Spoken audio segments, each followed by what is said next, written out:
ഇന്നൽ മയ്യിത ഇദാ വുദിഅ ഫീ ഖബരി, ഖബറിലേക്ക് വെച്ചു കഴിഞ്ഞാൽ യസ്മഉ ഖഫഖൻ ആലിഹിം, കൂടെയുള്ള ആളുകളുടെ ചെരുപ്പിന്റെ വാറിന്റെ ശബ്ദം താഴെ കിടക്കുന്ന മനുഷ്യൻ കേൾക്കുമെന്ന് പരിശുദ്ധ റസൂൽ സ്വല്ലല്ലാഹു അലൈഹി വസല്ലം. സ്വഹീഹായ ഹസനായ ഇമാം ഇബ്നു ഹിബ്ബാൻ തങ്ങളും മറ്റു സുനന്റെ ഇമാമിയങ്ങളും റിപ്പോർട്ട് ചെയ്ത ഹദീസ്. മരിച്ചവര് കേൾക്കോ? കേൾക്കും. എല്ലാ സാധാരണക്കാരും കേൾക്കും. പിന്നീട് ബാക്കിയുള്ള വിഐപികളുടെ കാര്യം. ഇന്നൽ മയ്യിത ഇദാ വുദിഅ ഫീ ഖബരിഹി, ഖബറിൽ വെച്ചു കഴിഞ്ഞാൽ യസ്മഉ ഖഫഖൻ ആലിഹിം ഹീന യുവല്ലൂന അൻഹു, അവർ പിന്തിരിഞ്ഞു പോകുമ്പോൾ പോകുന്നവരുടെ ചെരുപ്പിന്റെ വാറ്, ഷൂവിന്റെ ശബ്ദം, ചെരുപ്പിന്റെ ഉരസൽ താഴെ കിടക്കുന്ന കൂട്ടുകാരൻ കേൾക്കുന്നുണ്ട്. ഫഇൻ കാന മുഅ്മിനൻ കാനത്തിസ് സ്വലാത്തു ഇൻദ റഅസിഹി, മുഅ്മിനായ മനുഷ്യനാണ് ഖബറിൽ കിടക്കുന്നതെങ്കിൽ നിസ്കാരം തലയുടെ ഭാഗത്ത് വന്ന് നിൽക്കും. വസ്സുയാമു ഇൻദ യമീനിഹി, നോമ്പ് അവന്റെ വലതു ഭാഗത്ത് വന്ന് നിൽക്കും. അല്ലാഹു നമ്മുടെ നോമ്പുകളെ സ്വീകരിക്കട്ടെ. വസ്സകാതു അൻ ശിമാലിഹി, സകാത്ത് ഇടതു ഭാഗത്ത് വന്ന് നിൽക്കും. വഫിഅലുൽ ഖൈറാത്തി മിനസ് സ്വദഖതി വസ്സിലതി വൽ മഅറൂഫി വൽ ഇഹ്സാനി ഇൻദ റിജ്ലൈഹി, ദാനം കൊടുത്തത്, കുടുംബ ബന്ധങ്ങളെ ചേർത്തിയത്, ആളുകൾക്ക് ഉപകാരം ചെയ്തത് കാലിന്റെ ഭാഗത്ത് വന്ന് നിൽക്കും. ആ മനുഷ്യനെ ശിക്ഷിക്കാൻ വേണ്ടി തലഭാഗത്തുകൂടെ വരുമ്പോൾ നിസ്കാരം പറയും, മാ ഖിബലി മദ്ഖൽ, എന്റെ ഭാഗത്തുകൂടെ വരണ്ട, ഞാൻ വിടൂല, അവൻ നിസ്കരിച്ചവനാണ്. വലതു ഭാഗത്തുകൂടെ വരുമ്പോൾ നോമ്പ് പറയും, മാ ഖിബലി മദ്ഖൽ, എന്റെ അടുത്ത് കൂടെ പോകണ്ട, ഞാൻ വിടില്ല ഇയാളെ സമീപിക്കാൻ. ഇത് നിസ്കരിച്ചിരുന്ന ആളാണ്, നോമ്പെടുത്ത ആളാണ്. ഇടത് ഭാഗത്തുകൂടെ ചെല്ലും, സകാത്ത് പറയും, ഇത് സകാത്ത് കൊടുത്തിരുന്ന ആളാണ്. കാലിന്റെ ഭാഗത്തുകൂടെ വരും, എല്ലാ നന്മകളും പറയും, ഇയാളെ ഉപദ്രവിക്കാൻ ഞങ്ങൾ വിടില്ല. ഫയുഖാലു ലഹു ഇജ്ലിസ്, ആ മയ്യിത്തിനോട് ഇരിക്കാൻ പറയും. ഫയജ്ലിസു ഖദ് മുസ്തിലത് ലഹു ശംസു വഖദ് അഖദത് ബിൽ ഗുറൂബ്, ഇരിക്കുമ്പോൾ സൂര്യാസ്തമയം അസ്തമയം നടക്കുന്ന പോലെ അയാൾക്ക് കാണിച്ചു കൊടുക്കും, സൂര്യൻ അസ്തമിക്കുന്ന പോലെ. ഫയുഖാലു ല, ആളോട് ചോദിക്കും, മാ ഹാദർ റജുലുൽ ലദീ കാന ഫീകും, നിങ്ങളിൽ ജീവിച്ചുപോയ ഈ ആളെ അറിയുമോ?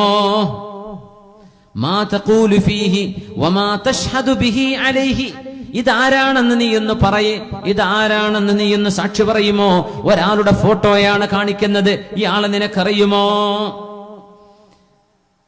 ആ മനുഷ്യൻ പറയും, ദഊനി ഹത്താ ഉസല്ലിയ, ഞാനൊന്ന് നിസ്കരിക്കട്ടെ, എന്റെ അസ്ർ ഞാൻ നിസ്കരിച്ചിട്ടില്ലല്ലോ. നിസ്കാരം നിലനിർത്തുന്ന ഒരു മനുഷ്യന് സൂര്യാസ്തമയം കാണുമ്പോ പടച്ചവനെ ഞാൻ നിസ്കരിച്ചില്ലല്ലോ എന്ന് ഖബറിൽ ആ മയ്യിത്ത് പറയും. അത് നിസ്കാരത്തിന്റെ നേരമല്ല, പക്ഷേ സൂര്യാസ്തമയം നടക്കുന്ന പോലെ അയാൾ കാണുന്നു. അയാൾ പറയും, ഞാൻ നിസ്കരിക്കട്ടെ, എന്നിട്ട് മറുപടി തരാം. ദഊനി ഹത്താ ഉസല്ലി, ഞാൻ നിസ്കരിക്കട്ടെ എന്ന് പറയും. അവര് പറയും, ഇന്നക സതുസല്ലി, നിസ്കാരം പിന്നെ നിർവഹിക്കാം, നിനക്ക് നിസ്കരിക്കാം, അതിന് കുഴപ്പമില്ല. അഖ്ബിർനാ അമ്മാ നസ്അലുക അൻഹു, ഇതാരാണെന്ന് നീ പറഞ്ഞു തരണേ. അയാൾ പറയും, ഹുവ മുഹമ്മദുൻ റസൂലുള്ളാഹ്, ഇത് അല്ലാഹുവിന്റെ റസൂലാണ്, മുഹമ്മദ് സ്വല്ലല്ലാഹു അലൈഹി വസല്ലം തങ്ങളാണ്. അല്ലാഹു സന്മാർഗ ദർശനമായി സർവ്വ മനുഷ്യരിലേക്കും പറഞ്ഞയച്ച അന്ത്യദൂതനാണിത്. ഈ റസൂലാണ് എനിക്ക് ജീവിക്കാൻ പഠിപ്പിച്ചത്, ഈ റസൂലാണ് എനിക്ക് സംസ്കാരം പഠിപ്പിച്ചത്, ഈ റസൂലാണ് എന്നെ നല്ലൊരു മനുഷ്യനാക്കി തന്നത്, ഈ റസൂലാണ് ഞങ്ങൾക്ക് അല്ലാഹുവിനെ പരിചയപ്പെടുത്തിയത്.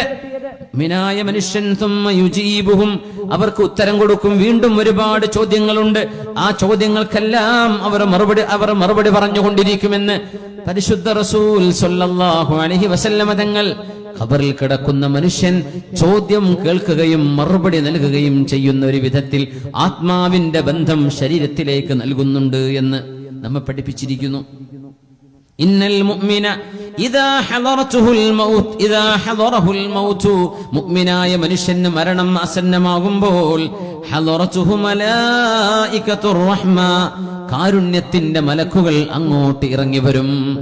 മഹാനായ ശംസുൽ ഉലമ ഇ.കെ. അബൂബക്കർ മുസ്ലിയാർ എന്ന് പറയുന്ന പണ്ഡിതന്മാരുടെ സൂര്യജ്യോതിസ്, ആ മഹാനുഭാവൻ ഫാത്തിമ ഹോസ്പിറ്റലിൽ വഫാത്തായി കിടക്കുമ്പോ വഫാത്താകാൻ കിടക്കുമ്പോ ആ സുബഹി നേരത്തെ വാങ്ക് വിളിക്കുന്ന മുഅദ്ദിനിന് അല്ലാഹു അക്ബർ അല്ലാഹു അക്ബർ ലാ ഇലാഹ ഇല്ലല്ലാഹ് ലാ ഇലാഹ ഇല്ലല്ലാഹ് എന്ന മറുപടി പറഞ്ഞതിൽ പിന്നെ ഒരു വാക്കുപോലും ചൊല്ലാതെ കണ്ണു ചിമ്മി ഈ ഉമ്മത്തിനോട് യാത്ര പറഞ്ഞ സമസ്തയുടെ 40 കൊല്ലത്തെ ജനറൽ സെക്രട്ടറി ആയിരുന്ന മഹാനുഭാവനാണ് മഹാനായ ശംസുൽ ഉലമ EK അബൂബക്കർ മുസ്ലിയാർ എന്ന് പറഞ്ഞ മഹാനുഭാവൻ.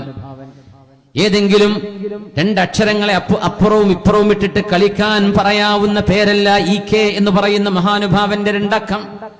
ആ ശംസുൽ ഉലമ അള്ളാഹുവിന്റെ ഔലിയാക്കന്മാരിൽപ്പെട്ട മഹാനാണെന്ന് ആ കാലഘട്ടത്തിൽ ജീവിച്ചിരിക്കുന്ന മഹാന്മാരടക്കം വഫാത്ത് കഴിഞ്ഞിട്ടും വഫാത്തിന്റെ മുമ്പും ഇത് മഹാത്മാവാൻ, ഇത് കറാമത്തുകൾ കാണിച്ച മഹാനാണെന്ന് എത്രയാണ് അനുഭവങ്ങള്.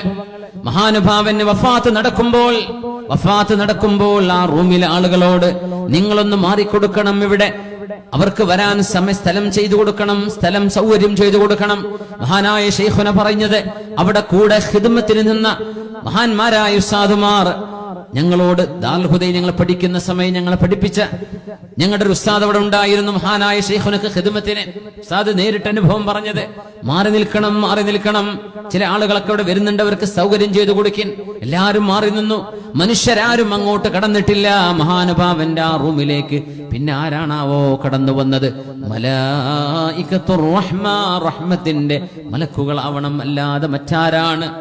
മഹാനായ ഉമർ ഇബ്നു അബ്ദുൽ അസീസ് റളിയല്ലാഹു അൻഹു മഹാനവറുകൾ പറയാറുണ്ട്, മരണത്തിന്റെ സമയമാസന്നമായപ്പോ ഫാത്തിമ ബിൻതു അബ്ദുൽ മലിക് എന്ന് പറഞ്ഞ രാജകുമാരിയായി ജീവിക്കാൻ കഴിയുമായിരുന്ന തന്റെ ഭാര്യയോട്, തന്റെ ഭാര്യയുടെ പിതാവ് രാജാവ്, ആങ്ങള രാജാവ്, ജ്യേഷ്ഠൻ രാജാവ്, അനുജൻ രാജാവ്, ഭർത്താവ് ഭരണാധികാരി, ഇങ്ങനത്തെ ഒരു മോളായിട്ടും വളരെ സൗമ്യയായി ലളിതമായി ജീവിതം നയിച്ച ഫാത്തിമ ബിൻതു അബ്ദുൽ മലിക്, ഫാത്തിമ ബിവിയോട് ഉമർ ഇബ്നു അബ്ദുൽ അസീസ് റഹ്മത്തുള്ളാഹി അലൈഹി അമവി ഭരണാധികാരികളിൽ ഖുലഫാഉർ റാഷിദീങ്ങളോട് കടപിടിക്കുമെന്ന് പറയാൻ പാടില്ല. എന്നാൽ ആ മഹാത്മാക്കളോട് പരമ്പരയിലേക്ക് ചേർത്ത് വെക്കാൻ കഴിയുന്ന ഏറ്റവും വലിയ സൂക്ഷ്മതയുടെ ആളായിരുന്ന മഹാനുഭാവൻ ഉമർ ഇബ്നു അബ്ദുൽ അസീസ് തങ്ങൾ പറഞ്ഞു, ഫാത്തിമ ഒന്ന് മാറി നിൽക്കണേ, ഇന്നി അറാ ഉനാസൻ ലൈസു ബി ഇൻസിൻ വലാ ജിന്നിൻ. ഫാത്തിമ, ഇവിടെ ഞാൻ ചില ആളുകളെ കാണുന്നുണ്ട്, അവര് മനുഷ്യരല്ല, അവര് ജിന്നുകളുമല്ല. മർഹബൻ അസ്സലാമു അലൈക യാ ഖലീലല്ലാഹ്, സ്വാഗതം അല്ലാഹുവിന്റെ ഖലീലായ നബിയേ, ഇബ്രാഹിം നബിയേ, നിങ്ങൾക്ക് അസ്സലാം. പിന്നെ പറഞ്ഞു, അസ്സലാമു അലൈക യാ കലീമല്ലാഹി മൂസ, മൂസ നബിയേ, നിങ്ങൾക്ക് സലാം. അസ്സലാമു അലൈക യാ റൂഹല്ലാഹി ഈസ, ഈസ നബിയേ, നിങ്ങൾക്ക് സലാം. ഈ സലാമുകളാണ് പിന്നെ കേൾക്കുന്നത്. ആ പരിശുദ്ധമായ റൂമിലേക്ക് അള്ളാഹുവിന്റെ മലക്കുകൾക്ക് വരാനായിരിക്കണം ഞങ്ങളോട് മഹാനായ ഉമർ ഇബ്നു അബ്ദുൽ അസീസ് എന്നവരെ പുറത്തു പോവാൻ പറഞ്ഞിരുന്നത് എന്ന് ഫാത്തിമ ബിൻതു അബ്ദുൽ മലിക് പിന്നീട് ഓർത്തു പറഞ്ഞിട്ടുണ്ട്. അള്ളാഹുവിന്റെ മുഅ്മിനീങ്ങളുടെ മരണം ആസന്നമാകുമ്പോൾ അവിടെ സജ്ജനങ്ങൾ വരും, അള്ളാഹുവിന്റെ മലക്കുകള്. നിബിതങ്ങൾ പറയുന്നു, ഇന്നൽ മുഅ്മിന ഇദാ ഹദറഹുൽ മൗത്ത്, മുഅ്മിനായ മനുഷ്യന് മരണം വരുമ്പോൾ ഹദറതുഹു മലായികത്തുർ റഹ്മ, കാരുണ്യത്തിന്റെ മലക്കുകൾ അങ്ങോട്ട് വരും, കാരുണ്യത്തിന്റെ മലക്കുകൾ അവിടെ വരും.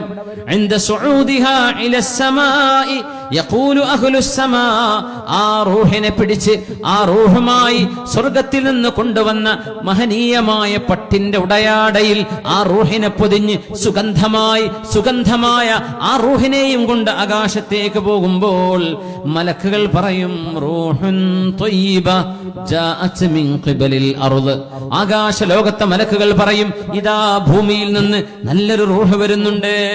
സ്വല്ലല്ലാഹു അലൈക വഅലാ ജസദിൻ കുൻത തഅമുരീന, ആത്മാവേ നിനക്ക് അല്ലാഹുവിന്റെ രക്ഷയുണ്ടാവട്ടെ, നീ ഏതൊരു ശരീരത്തിന്റെ കൂടെയാണോ ജീവിച്ചിരുന്നത് ആ ശരീരത്തിനും കരുണയുണ്ടാവട്ടെ എന്ന് ആ ആത്മാവിനെ ചൊല്ലി മലക്കുകൾ പറയുമെന്നും പരിശുദ്ധ റസൂലിന്റെ ഹദീസ് ഇമാം മുസ്ലിം എന്നവർ സ്വഹീഹിൽ കൊണ്ടുവന്നിട്ടുണ്ട്.